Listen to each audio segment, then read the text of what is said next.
I think I enjoy doing news as much as I have. It's been a challenge, but it's been fun. I like the writing part of it. My personality isn't as much of a ongoing as interactions. I struggle with that sometimes, but I'm working it.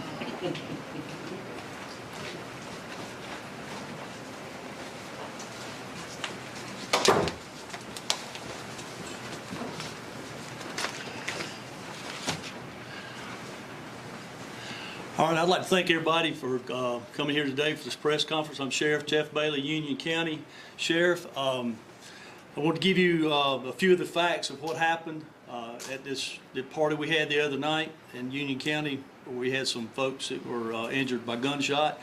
And then after I give those facts, if you have any questions, I'll be glad to answer them.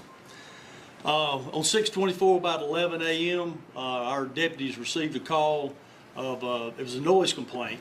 And we responded to the call. We got there, and as our two deputies were actually talking to the homeowner and explaining to him the liability of having such a party and the underage folks there, he told them we need to end this party. So the grandson actually at that point in time started telling everybody they need to leave the party. Along with the deputies, we were trying to move these people along. What we have to understand is this is a rural part of Union County.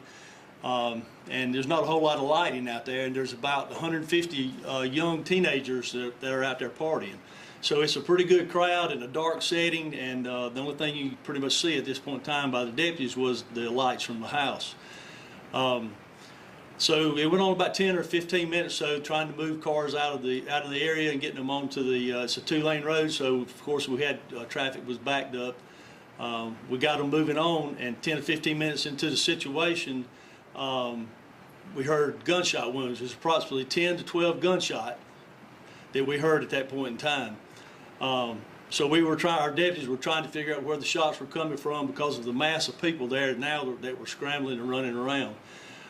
So they located the area, and at that time they had the first victim was a gunshot wound to the arm, who was shot 3 times in I think it was his left arm. So a deputy rushed him to his patrol vehicle. At that point in time, he took his tourniquet off of his vest and put it on and tried to stop the bleeding. Through body cam footage, you could tell he was bleeding pretty bad.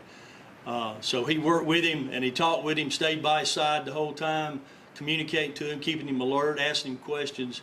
Did a real good job. I was real proud of that deputy who took care of that individual at that point in time.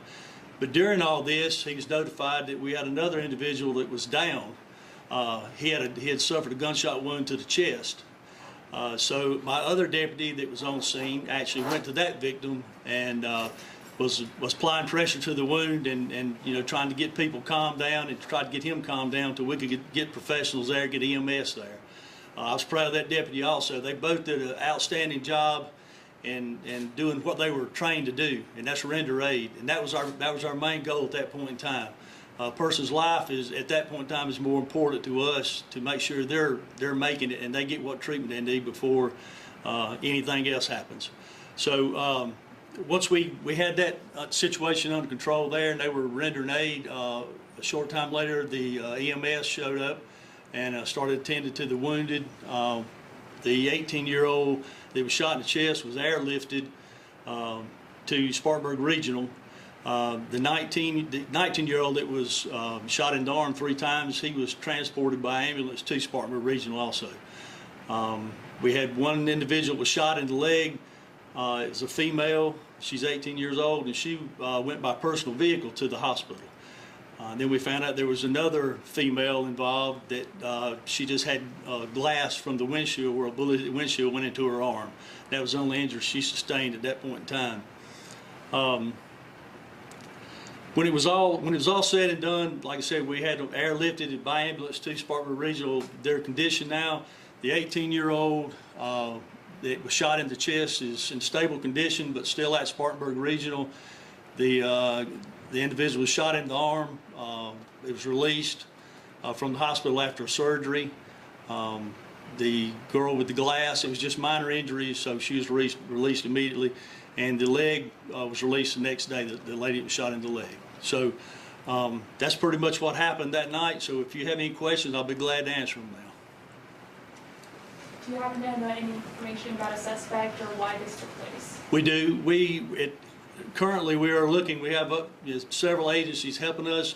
We have a 16-year-old suspect in the case. Another young teen who is allegedly committed a crime. It's more frequent these days than what I like to see. But yes, we do have a suspect, and we have several agencies at this point in time looking for him. Yes, ma'am. Do you have any idea what led to the shooting or what caused it?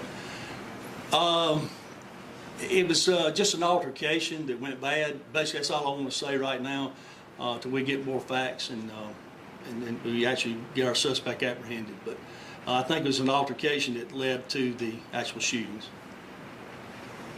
Is there any reason to believe that this person is armed and dangerous? At this point in time, I would consider him dangerous. We don't know. We did not recover a gun that night, so we assume he still has it or has got rid of it somehow. But anybody that will pull out a gun and shoot into a crowd of people is dangerous, in my opinion. So yes, I consider him very dangerous. Is he from here? He is actually from the Anderson area. That's kind of the question I was going to ask. Is Right. All of the kids that were at the party, were they all from this county or were they from other areas? This party started out and it went to social media and people started showing up from Anderson County. The individual shot in the chest was from Union County. The leg wound also was Union County, Whitmire area, and the arm was actually from Belton, so the Anderson area. So. Are the homeowners facing any consequences for having the party? Well, that's been the big discussion today. In my opinion, we have to look at the elements of the crime, of what we can charge them with. If we can match the elements up, yes, they will be charged. Because what I want to tell the people of Union County is if you're going to host these parties with 100 to 150 underage kids drinking and partying, and there was drugs involved, you're going to be held responsible by the sheriff's office. That's what's going to happen. So if you want to have these parties and we come out and we see it, just get ready to go to jail. What charges is the suspect facing once he's... The charges is going to be 3 counts of attempted murder, possession of a firearm during the commission of a felony. Is that correct? A violent crime, and malicious damage, and that's basically just for the windshield of the car that was shot up. Is he the only? Is that suspect the only one that you're looking at right now? Was there any other? At this point in time of the investigation, he's the only one we're looking at. When the officers were there, were they targeted? Because they was there before the shooting started, correct? They were actually there before, about 10 or 15 minutes before the shooting started, but they were in the general area, but they were not targeted. They were not. But it's a bad situation. You can imagine you got 2 guys with 200 people or 150 people in all the cars in darkness, and it's not a good situation. But that's what the officers are trained for. That's what they do, and that's why they're so valuable to our society, because what they're doing is they're putting their life on the line. It could have easily been them that got shot just in the darkness instead of to other victims. So that's it's a bad situation. After reviewing some of the body cam footage, can you describe what the scene was like once those shots were fired? It was chaotic. I mean, there were kids running and screaming for help, and that's a sad thing to watch. But we actually, we wanted to help all kids, but you got to tend to the wounded. That was our goal. We had to assess the situation, and we did a great job at doing that and getting to those wounded. So things that happened after, you have the wounded there, and you're administering aid to them, or rendering aid to them, then,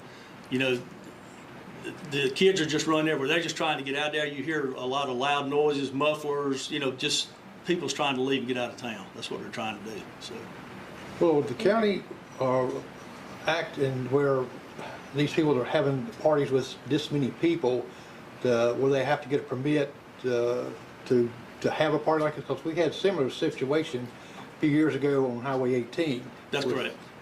Yeah, we had the Dover Road situation, and I'm not sure how many people we had some deceased in that.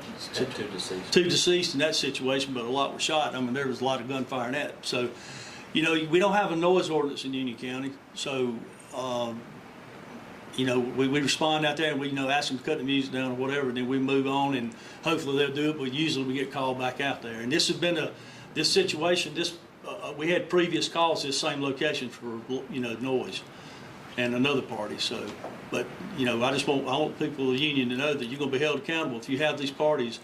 And, you know, as far as having a permit to congregate like that, I'm not sure if there's anything that's required by that, but, you know, it's definitely something we need to look at.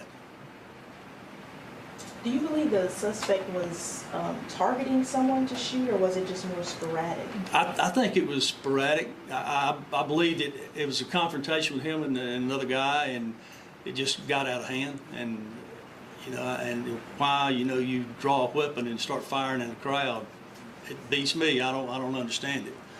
But then again, you know, I don't know. It's just I really have an answer for it. You had a message for homeowners about hosting these parties. Do you have a message for teens about being involved in this types of situations, or especially with guns? Yeah, well, I mean, if you look at the teens, I mean, their future is bright. They got a lot ahead of them, and it takes, you know, approximately a few seconds to get into something you can't get out of. You know, and if you're going to go to these parties, and everybody's been to parties, I'm not that naive. So you go to these parties, but pick the ones you go to. I mean, when you have 150 kids congregating in one area and you got alcohol and drugs, and I mean, you know, your future's on the line. You might be an outstanding student and get wrapped up in underage drinking, whatever. And I mean, there's a cost. There's a penalty to pay. I know he's a juvenile, but and you're working with some agencies to find him or her. Should people be aware of any descriptions of the suspects, so they should be looking for that person as well? We haven't put anything out right now, just the guys, the agencies that are looking for him. We haven't put anything out, but I'm sure in the near future, if we don't find him soon, we'll have to put something out. By other agencies, are you working with other counties? Right, Anderson County, SLED. And the longer it goes on, there'll be more added to that, I'm sure, to find him. All right, any more questions? All right, well, I appreciate y'all coming today, and thank y'all. Thank you.